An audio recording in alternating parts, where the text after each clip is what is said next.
오늘은 창세기 18장에서 지난주에 창세기 18장을 살펴보았는데 하나님께서 아브라함을 택하신 목적이 의와 공도를 행하며 후손들에게 그것을 자신뿐만 아니라 가르치게 할 위함이다라고 말씀하셨습니다. 의는 도덕적인 부분에서 자비를 베푸는 것인데 자율적인 것뿐만 아니라 율법을 통해 반드시 지켜야 하는 것임을 살펴보았고요. 공도는 재판을 할 때 판결을 굽게 하지 않고 또 공정한 판결을 하는 것을 말하는 것이었습니다.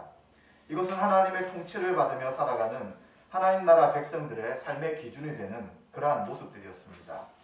아브라함의 모습 속에서는 나그네를 대접할 때 그가 의를 행하는 것을 보았습니다. 극진하게 대접하고 급히 모든 것을 다해서 나그네를 섬기는 모습이었고요. 그리고 소돔과 고모라에 대해 의인과 함께 악인을 멸하지 않도록 하기 위하여 하나님 앞에 계속해서 기도하는 모습을 통해 이제 공도가 행하는 모습을 보여주었습니다. 이러한 모습을 통해서 성도의 삶의 자세가 어떠한지를 우리는 지난주에 살펴보았습니다. 오늘은 창세기 19장을 통해서 죄에 대한 하나님의 공의란 제목으로 함께 은혜를 나누고자 합니다. 함께 읽었던 이 창세기가 좀 양이 좀 많습니다. 19장이. 그래서 큰 흐름을 먼저 살펴보게 된다면 이제 전체적으로는 천사들이 소돔에 도착하게 되고 그리고 소돔에 대해 심판하게 되는데 그 심판 가운데서 롯과 그의 가족들을 긍휼을 베푸셔서 구원하신다는 흐름입니다. 먼저 1절부터 10절까지에서는 소돔의 천사들이 도착하고요. 그리고 이 천사들을 해하려고 했던 그 마을의 분위기를 보게 됩니다. 그리고 12절부터 22절까지는 이 천사들이 이제 이 악한 소돔과 고모라를 심판하실 때에 롯과 그의 가족들을 구원하기 위하여 그들을 이끌어내는 모습을 보게 됩니다. 그리고 23절부터 29절까지는 소돔의 심판 가운데서 롯을 구원하신 하나님의 긍휼하심을 나타내 보여주시고요. 그리고 마지막 문단에서는 이제 롯과 그 두 딸을 통하여 모압과 암몬이 태어나게 되었다 하는 것들을 보게 됩니다. 자, 이런 흐름 속에서 이제 각 문단별로 간단하게 내용을 살펴보면서 또 우리에게 주신 교훈이 무엇인지를 함께 생각해 보려고 합니다. 소돔에 천사들이 도착하게 되는데 이제 천사는 2명이 도착합니다. 그리고 이 천사를 보자마자 롯이 그들을 아브라함 했던 것과 마찬가지의 방식으로 대접하고 그들을 집에 초청하는 것을 보게 되는 거죠. 그런데 롯이 어디에 있었냐고 하면 소돔 성문에 앉아 있었다라고 이야기합니다. 이 성문은 그 당시 재판 장소가 되게 되고요. 그리고 성문은 사업을 하는 장소이고요. 서로 거래하는 곳이죠. 그리고 서로 또 어떤 중요한 고지가 있을 때 그것을 그곳에서 붙이고 고지하는 곳이고 또 서로 교제를 나누는 곳입니다.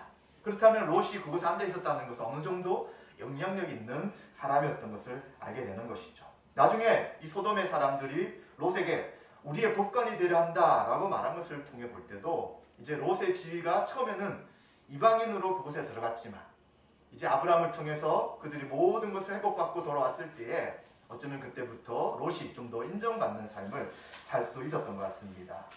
이러한 인정받고 있었던 롯이 이제 나그네를 대접하게 되는데 이 나그네를 대접하는 사이에 이제 날이 저물게 되고 이제 소문이 다 퍼지게 되었습니다. 그리고는 젊은 사람부터 노인까지 다 이 롯의 집에 몰려들게 되는 것이죠. 이유가 무엇입니까? 5절에 보면 오늘 밤에 너에게 온 이 사람들을 우리에게 보내라. 그리고 우리가 이들과 상관하겠다라고 이야기하는 거예요. 이 상관한다는 것이 성적인 표현이 오늘 나와 있는데 그래서 동성강간을 하겠다 이런 의미로 이들은 이야기를 하고 있습니다.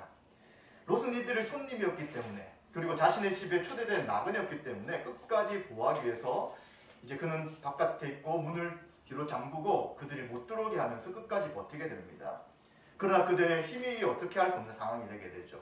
이때 롯은 또 어떤 조건을 제시하냐면 아직 결혼하지 않은 남자를 알지 못하는 2딸이 있으니까 그들을 너희들에게 보낼 테니까 이제 너희가 하고 싶은 대로 하지만 이 나그네는 보호해달라라고 이야기를 합니다. 그러나 이들은 더 힘으로써 물리치면서 너가 우리의 법관이 되려고 하느냐라고 하면서 빨리 그들을 우리에게 내어놓아라. 그리고 너도 우리가 해치겠다라고 하면서 더 분위기는 격화되게 되는 것입니다. 이럴 때 이제 천사들이 이들을 눈을 어둡게 하여서 문이 어딘지 알지 못하게 하고 롯을 집 안으로 들어오게 하면서 이제 하나님께서 이들에게 대해 심판하실 것에 대해서 말씀해 주고 있습니다. 이러한 것을 통해 우리가 알 수 있는 부분이 무엇이냐면 하나님께서 이 소돔과 고모라의 죄악에 대해 울부짖음이 크다는 것을 말씀하셨습니다. 아브라함에게. 그리고 이제 그러한지 직접 알기 위해서 내려오셨다라고 말씀하셨죠. 지금 소돔과 고모라에서 일어난 일들이 다 그러한 악한 부분들을 보게 됩니다. 나그네를 동성강간하겠다고 이야기할 뿐만 아니라 또 이제 이들을 무마하기 위해서 자신의 두 딸을 내어주겠다는 이러한 행동들이 그 소돔과 고모라 전반적으로 흘러갔던 도덕적 상태인 것들을 분명히 보게 되고요. 이것뿐만 아니겠죠. 악한 자들의 그 죄에 대해서 하나님 앞에 부르짖음이 얼마나 컸는지, 이제는 이 땅이 얼마나 악하고 심판받기에 분명하게 악하다. 하나님이 분명히 살펴보았을 때 심판을 면할 수 없다는 것에 대한 분명한 확증이 되는 그러한 모습들을 우리는 보게 되는 것입니다. 그리고 이제 천사들은 롯에게 이제 그의 가족들을 구원할 수 있도록 가족들을 데려오라고, 그리고 속히 떠나라고 이야기하게 됩니다. 그때 롯에게는 이제 결혼해야 될 딸들의 사이가 있었던 것이죠. 그래서 그 사이에게 롯이 가서 이야기하게 되는데 그들은 어떻게 생각합니까? 여호와께서 멸망케 하실 것이다 라는 이야기에 대해 농담으로 여기는 거예요. 무슨 그런 일이 있겠습니까, 장인어라 라고 하면서 그 두 사이는 롯을 따르지 않게 됩니다. 그리고 롯과 가족들에게 이제 속히 떠나라고 이야기합니다. 머물지 말라고 이야기합니다. 그리고 주께 큰 은혜를 주시고 큰 인자를 베푸셔서 생명을 구원하신다라는 말씀을 하심에도 불구하고 롯은 이제 멀리 가는 것에 대해 두려움을 가지고 이제 어떻게 우리가 멀리 가겠습니까? 가다가 중간에 멸망당할 수 있습니다 라고 이야기하면서 가까운 소돔에 갈 수 있도록 우리에게 허락해 달라라고 이야기합니다. 천사들은 작은 성읍 소알이죠. 소알에 가기 전까지는 심판하지 않으시겠다라고 이야기하시면서 내 생명을 보존할 것이다 분명하게 약속을 하게 됩니다. 그런데 이 롯은 어떻게 합니까? 계속해서 머뭇거리게 되는 것이죠. 천사들이 끌기 전까지 나가지 않는 것을 보게 됩니다. 그래서 아브라함과 함께 있었던 롯이지만 그가 이 소돔과 고모라 지역에 살고 있으면서 그의 신앙과 그가 어떤 상태인지를 우리는 좀 생각해 볼 수 있습니다. 롯의 영적 상태를 볼 때 먼저 사위에게 이야기하잖아요. 그가 평소 계속해서 하나님을 섬기며 믿음의 삶을 살았다면 여호와 하나님이 심판하시니까 빨리 도망쳐야 된다 이러한 말에 대해 농담을 여기지 않았을 것입니다. 그런데 사위들은 무슨 그런 이야기 하십니까? 라고 농담을 여겼을 때에 그의 영적 권위가 어느 정도인지를 아예 권위가 없다는 것을 우리는 알게 되는 것이죠. 또 롯은 명령의 경고를 받았다면 속히 떠나야 되잖아요. 자꾸 머뭇거려요.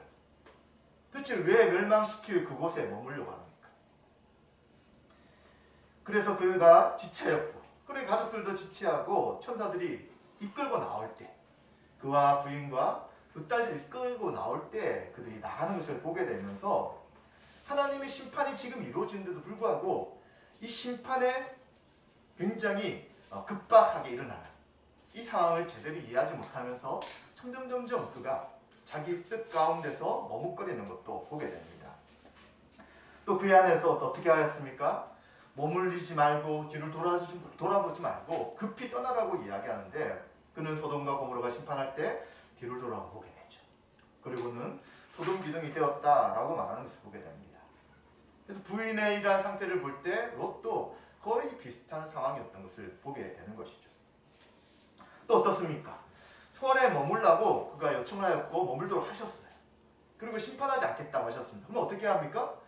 계속 그것에 머물고 하나님 말씀을 신뢰해야 되지만 롯은 어떻게 하냐면 소돔과 고모라 지역이 그리고 들과 모든 곳이 심판당하는 것을 보면서 그 두려움이 계속 생기는 것이죠. 하나님은 이 소알도 심판하실 수 있겠다는 생각으로 산으로 도망하게 되는 것이죠. 하나님의 말씀에 대해 천사를 통해 하신 그 하나님의 말씀에 대해 전혀 신뢰하지 않는 그런 롯의 모습을 또 우리는 보게 되는 것입니다. 그리고 또 롯은 어떻게 하였습니까? 이제 그 산으로 도망했을 때 딸들이 술을 마시고 이제 성관계를 하게 되잖아요. 첫째 딸이나 둘째 딸이 들어오고 나가는 것에 대해 알지 못했다는 것입니다. 얼마나 모든 상황에 대해 무덤덤하고 알지 못하는 그런 어리석음의 모습이 그를 통해서 알게 되는 것입니다. 그래서 롯의 여러 상황을 보았을 때 성경은 롯을 의인이라고 이야기하지만 의인의 모습은 전혀 없고 여전히 소돔과 고모라에 살던 모든 사람들과 마찬가지로 심판받기에 전혀 부족함이 없었던 모습이 롯의 모습이었다는 생각을 우리는 또 할 수 있게 되는 것이죠. 그렇다면 도대체 왜 이러한 롯 그리고 그의 가족들이 구원받았느냐라고 했을 때 23절과 29절에 그 말씀을 좀 해주고 있습니다. 이제 롯이 소알에 들어갔을 때 드디어 해가 돋게 되는 것이죠. 그때 기다리시다가 여호와께서 이제 불과 유황을 통하여 소돔과 고모라에 비같이 내리셨는데 이 심판에 대해 그 성들뿐만 아니라 온 들과 성에 거주하는 모든 백성과 땅에 난 모든 것들을 다 엎을 정도의 심판을 하신 것이죠. 하나님의 심판이 얼마나 두렵고 무서운지를 우리는 분명히 알게 되는 것입니다. 사실 사람만 심판받아야 되는 거예요. 그런데 이 사람으로 인하여 소돔과 고모라에 있는 그 사람들로 인하여 그 모든 자연계가 다 심판받을 수밖에 없는 하나님의 그 불같은 심판이 이제 이곳에 임한 것을 보게 되는 것이죠. 그리고 이러한 사항들을 아브라함이 여호와와 함께 대화하고 기도했었던 그곳에서 보게 됩니다. 보았더니 연기가 옹기가마 연기처럼 치솟음을 보게 되면서 그 땅 가운데 심판이 있었던 것을 아브라함은 직감하게 되는 것이죠. 그런데 왜 하나님이 이 모든 성읍을 심판하실 때에 롯을 살리셨나라고 했을 때에 아브라함을 생각하셔서 롯을 그 엎으시는 중에 보내셨다라고 29절에 말씀하시게 되는 것이죠. 그래서 우리는 이 말씀을 통해서 롯이 구원받은 것은 자신이 의롭기 때문이 아닌 것을 분명히 알게 됩니다. 16절에는 어떤 말씀하시냐면 여호와께서 그에게 자비를 더하심이었더라. 그가 지체하고 그리고 사이들은 오지 않고 그리고 딸들과 아내도 머뭇머뭇할 때 이제 그들을 불쌍히 계신 분이 하나님이시고 그의 어떠함이 아니라 하나님의 자비하심으로 인해서 롯을 구하셨다라고 말씀하고 있습니다. 또 29절에도 조금 전에 말씀드린 것처럼 하나님이 아브라함을 생각하사 롯을 그 엎으시는 중에서 내보내셨더라라고 말씀하고 있죠. 아브라함은 어떻게 하였습니까? 하나님 악인을 심판하시되 의인과 함께 악인을 멸하시는 것은 하나님 공의롭지 않습니다 라고 말씀하셨잖아요. 그래서 의인 10명이 있다면 심판하지 않겠다고 하셨어요. 근데 의인 10명이 없는 상태예요. 그래서 하나님은 심판하시되 아브라함의 조카였던 롯에 대해 그들을 구원하시는 자비를 베푸시는 것이죠. 아브라함과 하나님 어떤 언약을 맺으십니까? 너를 하나님 나라의 백성이 되게 하고 너의 후손을 큰 나라가 되게 하겠고 그리고 너를 통해서 의와 공도를 행하도록 하겠다고 말씀하시잖아요. 하나님 나라의 백성인 아브라함에게 저주한 자는 하나님이 저주하시고 복을 이야기한 자는 하나님 복 주시겠다고 말씀하시면서 하나님이 아브라함과 함께 하시겠다고 이야기합니다. 그래서 지금은 아브라함을 떠났지만 그러면 아브라함의 조카였던 롯에 대해 하나님이 아브라함을 기억하시고 그를 구원하시는 은혜를 베푸신 것을 우리는 알게 되는 것이죠. 이런 은혜를 받은 롯은 이제 그의 후대는 너무나도 성경에서 볼 때 그렇게 자랑할 만한 것이 아닌 것을 보게 되는 것이죠. 30절과 36절에 보시면 이제 롯이 소알에 거주하기를 두려워하게 됩니다. 그리고 두 딸과 함께 산에 올라가서 굴에 거주하게 되는 것이죠. 그렇죠. 아마 그 심판당하는 것을 직접 목격했던 이 트라우마는 엄청났을 거예요. 그리고 계속해서 그에게 하나님 말씀보다는 그 심판당했을 때 보았던 그 수많은 광경이 계속 떠오르면서 자신들도 이곳을 하나님이 심판하셔서 죽지 않을까에 대한 두려움이 계속 그들을 엄습하였습니다. 이것 또한 믿음이 없는 것인 거죠. 그런데 그 딸들은 또 어떻게 생각하냐면 이제 아버지는 늙었어요. 그리고 배필될 사람이 이 땅에 없다고 이야기합니다. 소돔과 고모라 지역으로 본다면 그렇죠. 그런데 가나안 땅에 살고 있는 아브라함 쪽에는 아직 사람들이 있어요. 그런데 아무도 없다고 생각하면서 이제 어떻게 그들이 자식을, 후손을 이어나갈까에 대해 생각하면서 그들은 아버지에게 술을 마시자. 그리고 아버지를 통해서 임신하자라는 결정을 하게 되고요. 먼저 첫째 딸이, 그리고 둘째 딸이 그 일들을 실행하는데 놀랍게도 이 롯은 들어오고 나가는 것을 알지 못하는 이러한 영적 어둠뿐만 아니라 이러한 일들에 대해 아무런 제어를 하지 못하는 그러한 나약하고 무능력한 모습을 또한 보게 됩니다. 그래서 큰 딸은 아들을 낳게 되고 이 아들을 모압이라 하게 되면서 모압의 조상이 되고요. 그리고 작은 딸은 베남이라고 하여서 또 암몬 자손의 조상이 되었다라고 이야기해 줍니다. 그런데 성경을 쭉 보게 되면 이 두 민족, 모압과 암몬은 이스라엘 민족을 계속해서 괴롭혔던 주변 민족으로 남게 되죠. 그래서 유대인들은 이들의 조상이 어떻고 어떤 과정에서 이 이스라엘이 생겼는가를 알기 때문에 그 중에 이방족 사람들 중에서도 가장 이 두 민족을 이제 무시하고 멸시하였다라고 합니다. 모압에 대해서는 민수기 22장에 보시면 발람이라는 선지자를 고용해가지고 이제 이스라엘을 저주하도록 이야기하게 되고요. 그리고 그들은 그모스라는 우상을 섬기는 것들을 보게 됩니다. 또 근데 암몬은 하나님께서 가나안 땅에 갈 때 이들도 이제 아브라함의 자손 가운데 있는 자들이기에 후손 가운데 있는 자들이 직접 후손은 아니지만 롯의 후손이라고 하면서 그들을 괴롭히거나 또 그들을 멸하거나 땅을 정복하지 말라는 약속을 또 하세요. 그래서 이스라엘 백성들이 정복할 때까지는 그들을 침략하지 않고 내버려 둡니다. 그런데 어떻게 하냐면 이 모압도 이 암몬도 그모스라는 신을 섬기게 되고요.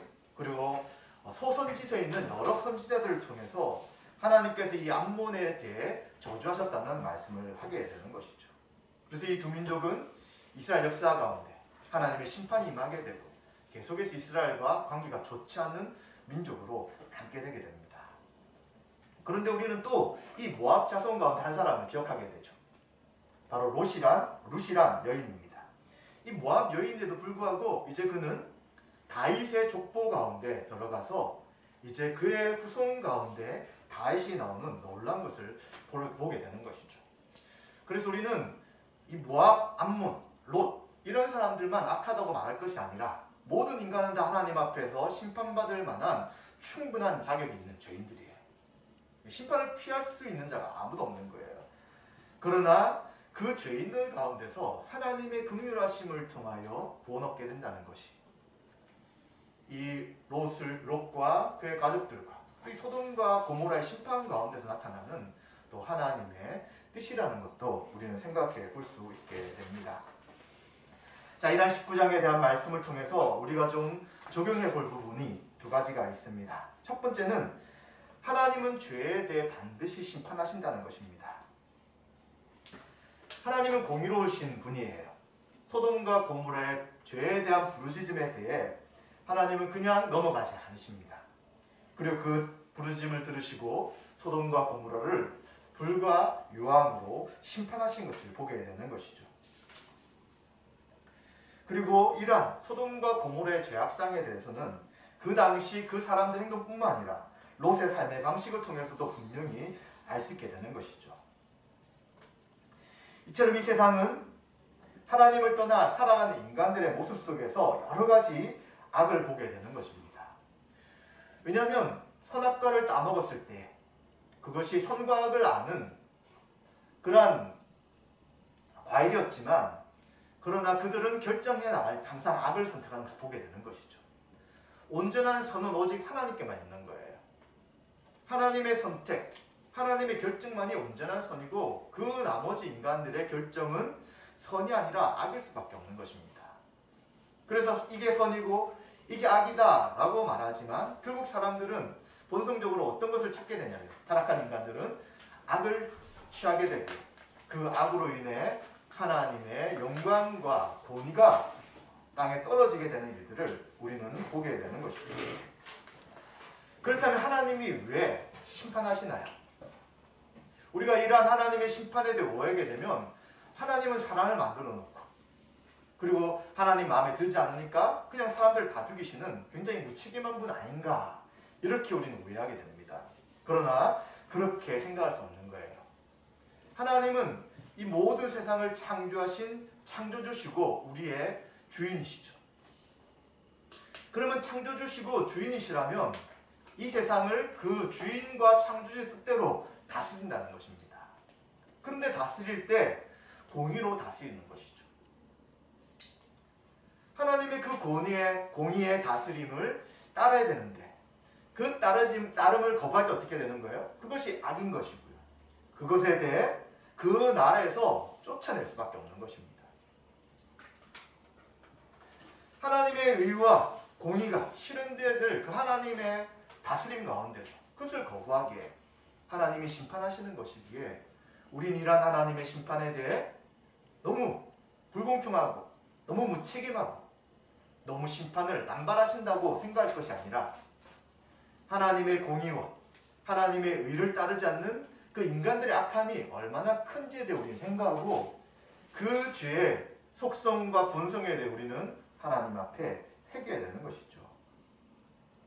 그래서 우리는 이 현재를 살아갈 때에도 이 세상 가운데 하나님을 거부하는 악이 가득 차 있다는 것을 분명히 인식해야 합니다. 만약 우리가 즐기는 문화나 또 우리가 굉장히 높게 생각하는 이 과학 문명이나 또 지식의 발전들을 무조건 좋아할 수 없는 거예요. 왜냐하면 그 안에는 하나님 우리의 창조주시고 하나님 우리의 주인이시며 우리 그 하나님의 뜻 가운데 통치를 받으며 살아가야 되는 생각들이 전혀 없기 때문입니다. 다 중심은 인간이에요. 다 자기 자신이에요. 그들이 원하는 것들을 쌓아가고 있는 것인데 그 문명은 이제 순식간에 허물을 질 수 있는 것입니다. 왜 그렇습니까?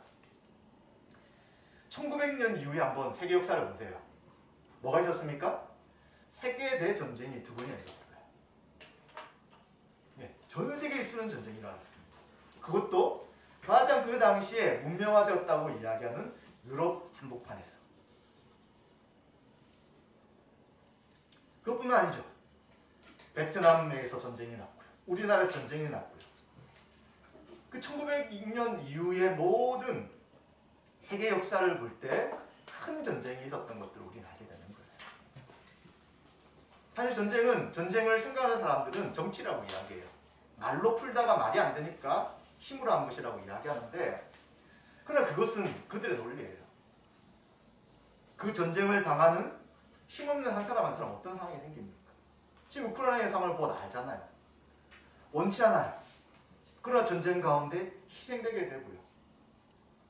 인간으로서의 모든 삶은 박탈당하는 것입니다. 그리고 군인들 입장도 마찬가지예요. 왜 상대방과 상대방이 싸웁니까? 자신이 살기 위해 싸우는 거예요. 자신이 그 사람을 죽이지 않으면 자기가 죽기 때문에. 그래서 많은 영화나 소설 같은 데 보면 이 전쟁 속에서 갈등하는 이 한 사람들의 그 괴로움들을 표현하고 있죠.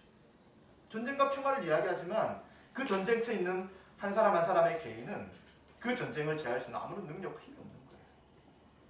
그것을 결정하는 소수의 사람들이 그것을 명령하지만 이것은 하나님이 이야기하시는 공의와 정의가 절대 아닌 것입니다. 그래서 어떤 누구도 이 전쟁이 옳다고 말할 수 없는 것이고 이 전쟁이라는 것은 하나님의 통치를 거부한 인간의 가장 큰 악이 드러나는 공적인 악을 행함에도 불구하고 죄가 아니라고 이야기하는 더 무서운 죄가 이 전쟁이라는 것을 통해 나타나게 되는 것이죠. 그것뿐만 아닙니다. 문명은 계속 발달했다고 보지만 그러나 질병들, 자연재해들 이러한 수많은 것들이 일어나면서 사람들이 점점 두려움을 느끼는 거예요. 정말 우리가 이 지구에서 살아갈 수 있을까?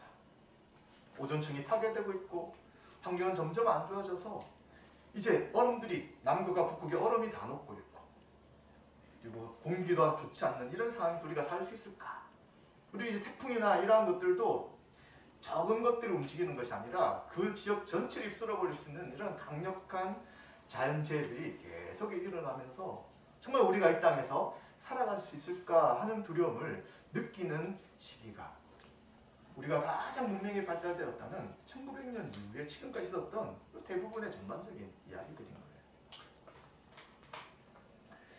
그러니까 우리는 이러한 상황들을 살펴보면서 야, 이 세상 참 좋아졌어 라고 할 것이 아니라 이 죄가 소돔과 고모라 마찬가지로 점점점 관영하여져서 가득 차서 하나님의 심판이 언제 있을지도 모르겠다는 그러한 생각을 우리는 가져야 되는 것이죠. 그럼 어떻게 합니까? 두려워할 것이 아니라 하나님의 긍휼을 구해야 되는 것이죠.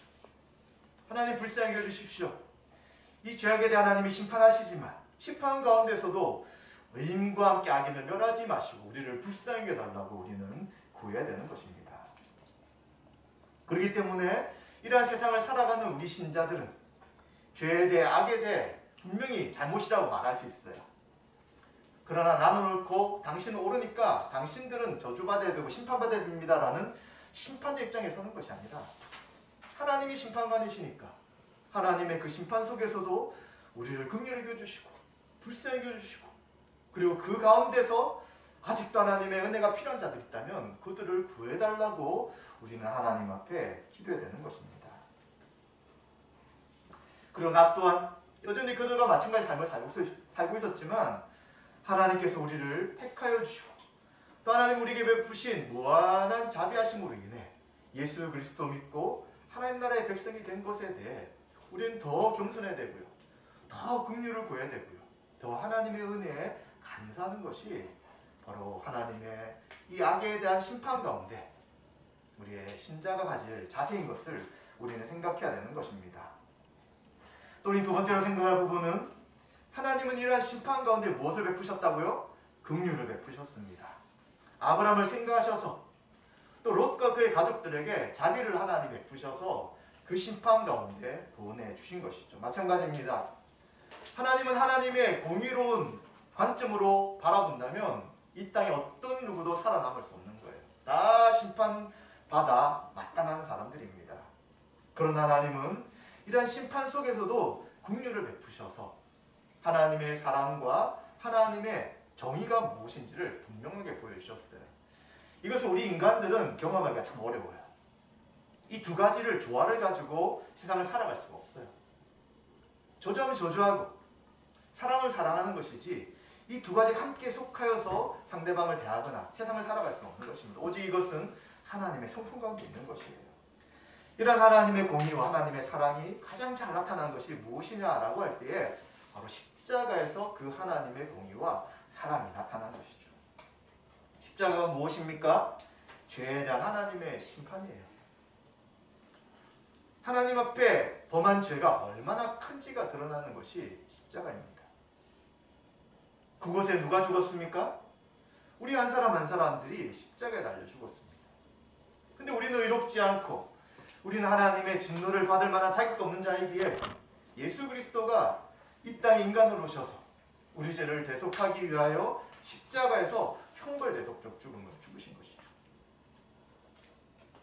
죄가 없으신 분이 또 온전한 사람이신 분이 그리고 그 죽음을 통하여 많은 사람들에게 효력을 발생할 수 있는 그러한 존재는 오직 예수 그리스도밖에 없기 때문에 하나님의 그 심판을 그 무시무시한 심판을 예수님이 십자가에서 다 받으시고 우리 대신 죽으신 것입니다. 그래서 예수님이 십자가에 달려 죽으실 때 아버지 왜 나를 버리십니까? 라고 하면서 죄인으로서 십자가에 달려 죽으시는 그 예수님에 대한 하나님의 버리심에 대한 분명한 말씀을 하시고요.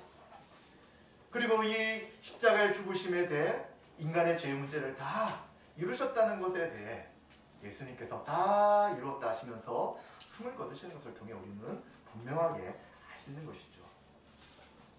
이런 하나님의 죄에 대한 심판의 기준은 자신의 의가 아니에요. 내가 좀 괜찮은데요? 나 좀 도덕적으로 살았는데요? 저 사람보다 나은데요가 아니라 율법이죠, 율법. 어떤 누구도 율법의 기준 앞에 나 의인입니다 라고 말할 수 없는 거예요. 그래서 모든 사람은 다 죄인이고요. 다 정죄받을 수밖에 없고요. 그래서 다 죽어야 하는데 바로 그 죽음을 예수님이 대신 죽으셨다고 말씀하는 것이죠. 그래서 우리 십자가를 볼 때 죄에 대한 하나님의 심판이 얼마나 철저한지 얼마나 무서운지 하나님이 얼마나 죄를 싫어하시는지를 우리는 분명히 알 수 있게 되는 것입니다. 또한 십자가를 통해 하나님의 사랑을 알 수 있는 거예요. 하나님의 사랑이 무엇입니까? 아브라함, 다윗, 또 모세 이러한 하나님의 백성들에게 계속해서 말씀하시잖아요. 내가 너의 하나님이 되겠다. 내가 너와 함께 하겠다. 너에게 하나님의 통치의 모든 복을 주시겠다라고 말씀하시잖아요. 그 복을 인간 우리는 스스로 받을 수 없는 거예요. 이 아브라함의 언약의 완성인 그리스도 안에서 이 하나님 나라의 모든 복을 우리는 누리게 되는 것입니다. 그래서 하나님께서는 하나님의 백성이 되게 하기 위하여 죄 문제를 해결하셔야 되잖아요.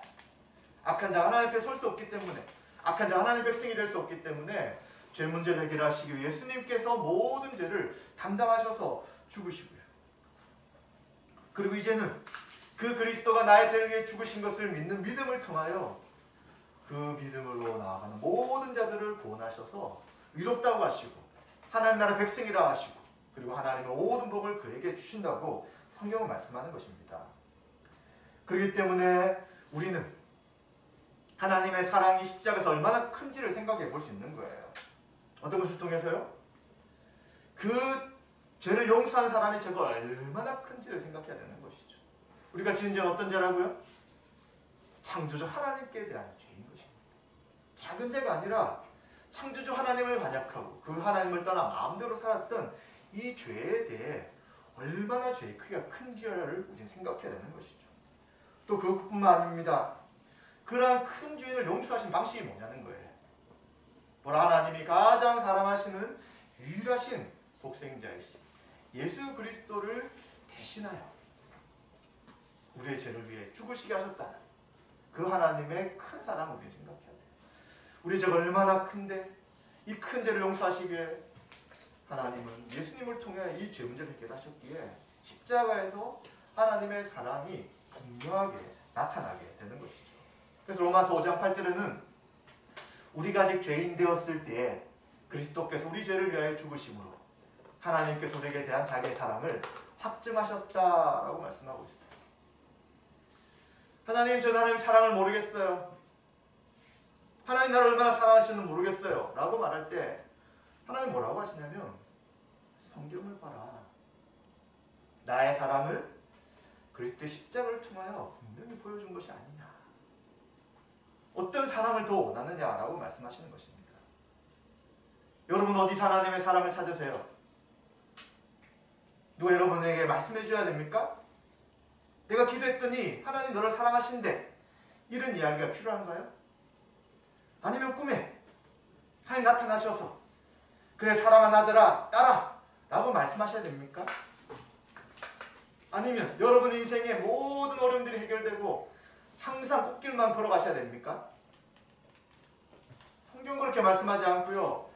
2000년 전에 우리의 육체를 입으시고 인간의 육체를 입으시고 이 땅에 오신 그 예수님, 우리 죄를 용서하시기 위해 십자가에 죽은 것이 바로 하나님의 사랑을 분명히 보여준 것이다 라고 말씀하는 것이에요. 그럼 우리는 그 사랑을 어떻게 해야 되는 거예요? 믿음으로 받아들여야 되는 것입니다. 주님 그렇습니다. 죄의 경험, 생각, 느낌을 통해 볼 때 하나님의 사랑을 제가 알 수 없지만 정확하게 모르겠지만 말씀에서 분명히 이야기하신 그 예수님의 십자가 사건을 통해 그 하나님의 사랑이 나타났다면 저는 그 사랑을 받아들입니다. 받아들일 수 있도록 믿음을 주십시오.